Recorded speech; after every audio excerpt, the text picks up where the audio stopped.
when researchers and scientists were trying to understand the anatomy of heart, they figured out that the heart has its own nervous system, which connects all the way to the neurons in the brain. So if you can see here, uh, and they termed it affectionately and called it the little brain of the heart. And this vagus nerve is a major component of that little brain. So it is the longest cranial nerve. And the beautiful thing is it is a mixed nerve. That means it can receive information from the body and it can also send information to the body. So it is both a sensory and a motor fiber. And it connects to many organs in the body, especially the heart, lungs, and the gut. And why do you think is this vagus nerve a critical part? So if you remember the screenshot, let me ask you, how many of you remember the screenshot from our INFS recorded lectures? Yeah, this screenshot is from Pankaj sir's recorded class where he talks about the central nervous system. So right now I will emphasize on the autonomic nervous system. So autonomic has sympathetic and parasympathetic. Now sympathetic is fight or flight. And after every fight or flight, we need rest and digest.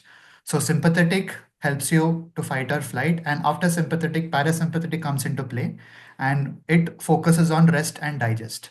So it relaxes the muscles, slows down the heart rate, stimulates digestion, and contracts bladder. So the parasympathetic nervous system is a very crucial thing for us in our recovery. So this vagus nerve makes up about 75% of the parasympathetic nervous system. It connects to the heart, lungs, and the other vital organs. And it acts as a key player to protect or to stop chronic inflammation to come into your body, especially that which affect the cognition, that is the brain health. Because it has been found that disruption in the vagal nerve can impact memory, attention, and decision making. And in addition to that, it is a very great player in the cardiovascular health as it reduces the resting heart rate and increases the heart rate variability. Please remember this point because I'm going to come back to this later with my own practical approach to it. And mm, the vagus nerve has a very great importance in gut linkage also. I mean, it has a good link with the gut. So it has been noted that impaired vagal function can lead to gastrointestinal issues and many other gut issues.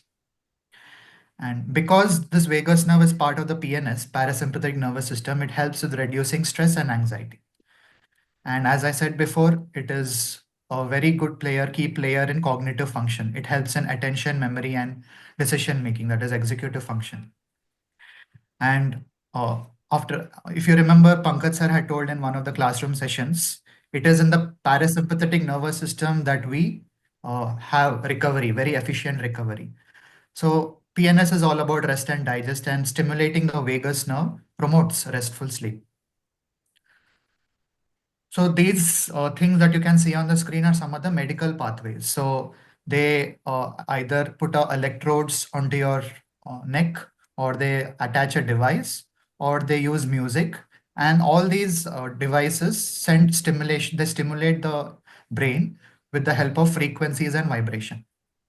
So this is a very deep medical pathway where they use to help people with Alzheimer's or Parkinson's or any cognitive issues. Now, of course, everyone will not be able to afford this or it is not viable. So there are some non-medical pathways as well. So this deep breathing technique, inhale through nose for 4 counts, hold breath for 7 counts, and exhale through nose for 8 counts.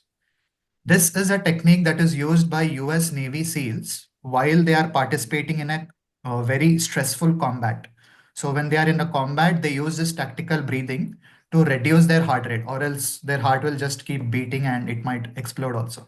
So they termed it as combat tactical breathing. And this is a very effective player in activating or stimulating your vagus nerve. Meditation, of course, plays a very good role.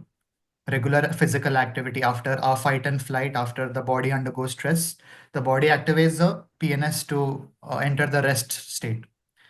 And you might have seen many people having ice baths, ice showers, cold bath, cold showers, ice plunges. So they do this so that they can activate their parasympathetic nervous system. And if you are not able to do cold showers or anything like that, you can apply an ice pack on the sides of the neck, because the vagus nerve, if you see in the previous slide, the vagus nerve is on the side of your neck. There. Yeah. So if you can apply an ice pack there, it helps in stimulating the vagus nerve. And having very meaningful social connections helps in uh, stimulating the vagus nerve, because the vagus nerve also in turn helps you to tend and befriend. That means it helps you have very meaningful connections and social relationships. So now I am going to show you the practical approach that I did. And even I was surprised and shocked with the results. So if you can see here, Sunday 2nd, my resting heart rate was 72 beats per minute.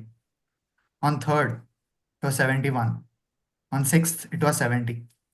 It was on 6th when Pankaj sir told me research on this topic. I am telling you, this week was very, very hectic for me in relation to work.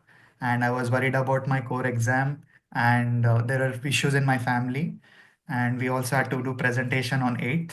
So multiple things were going on and I was very, very stressed. So on 6th night, when Pankaj sir gave me, I was researching and I slept.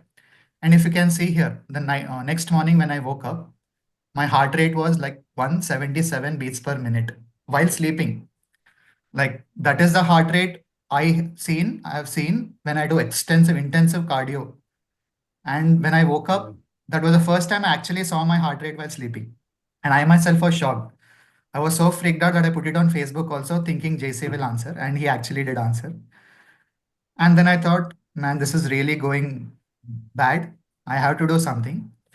And as I was researching on this vagus nerve, parasympathetic nervous system, I realized that it is so useful and I just applied it. Okay, see, I got to know this on 6th. Now let me show you the results, because even I was shocked, surprised and amazed. 14th, that is yesterday, my heart rate, resting heart rate came down to 57 beats per minute from 72 to 57. And yeah, as I told that it increases heart rate variability. My heart rate variability went to 124. And this is my stress on 14th. And see, it is not again just one day. Even today when I woke up, my resting heart rate is 57 beats per minute. Very nice. So yeah, the steps that I followed is I managed my stress, of course, because I clearly saw that it is going way bad. I practiced the 4-7-8 deep breathing. And while doing that, I used to apply the ice pack to my sides of the neck. And, Nice. and I also meditated just 10-15 minutes before sleeping. And this is the result that you can see. So Wow. yeah. Very nice. Very impressive, Noel. Very, very impressive.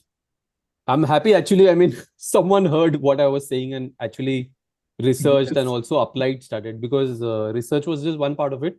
But because I never asked you to actually practically apply on yourself, my intention was only to teach the group something different from what we usually discuss in the sessions. But it was amazing that you actually also matched it with your practical learnings, which actually will in a way kind of enforce and strengthen that particular concept for others, that yes, it can actually work wonders for them.